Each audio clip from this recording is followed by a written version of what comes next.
ആളുകളൊക്കെ കൈയടിച്ചൊക്കെ സ്വീകരിക്കും.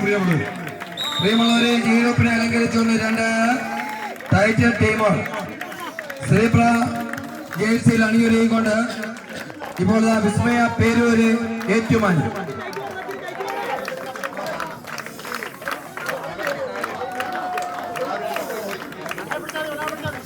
റെഡിലും ബ്ലാക്കിലും ഗ്രേയിലും അണിയൊരുങ്ങിക്കൊണ്ട് അവരുടെ അയലത്തുകാരായ ഏറ്റുമാനൂരുകാര് പ്രദേശ് ഏറ്റുമാനൂർ.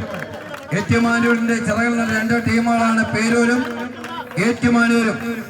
ഏഴര പൊന്നാനയുടെയും കിടാവിളക്കിന്റെയും സർവോപരി ഹാസ്യ കഥാപ്രസംഗങ്ങളിലൂടെ കോമഡി ഗാനരംഗങ്ങളിലൂടെ മലയാളിയെ സിനിമയുടെ ലോകത്തേക്ക് നയിച്ച വീടിരായ്പന്റെ നാട്ടുകാരാണ് ഇപ്പോൾ പേരും.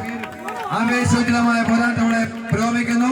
പ്രൗഢ ഗംഭീരമായ സദസ്സിനെ സാറ്റിയെടുത്തുകൊണ്ട് ചിറക്കളവ് ഗ്രാമപഞ്ചായത്തിൽ കോയിപ്പള്ളി വാർഡിൽ കളി തുടരുകയാണ്. പോരാട്ടം മുറുകയാണ്. അടുത്ത മത്സരത്തിനായി ലക്ഷ്യ എരുമേലി, മുത്തിയമ്മനാട്, കുറവലങ്ങാട് ടീമുകളും മത്സരത്തിനായി പ്രവേശന കവാടത്തിലേക്ക് എത്തിച്ചേരേണ്ടതാണ്. പോരാട്ടം മുറുകുന്നു, പോരാളികൾ മുറുകുന്നു.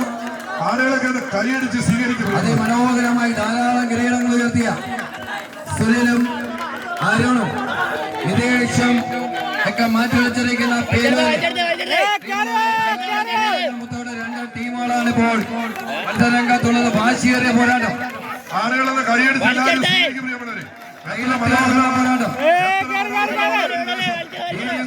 മുഴുവനും കേരളക്കര പാടി നടന്ന നാമധേയം മക്കളും എന്ന അപരനാമത്തിൽ അറിയപ്പെടുന്ന നിന്നും ഒരു വശത്ത് മലയാളത്തിന്റെ നിഷേധി എന്ന അപരനാമത്തിൽ സാഹിത്യ കുലപതി പൊൻകുന്നമർക്ക് എന്ന അധികായകന്റെ നാടെന്ന് കൈയടിച്ച് സ്വീകരിക്കും.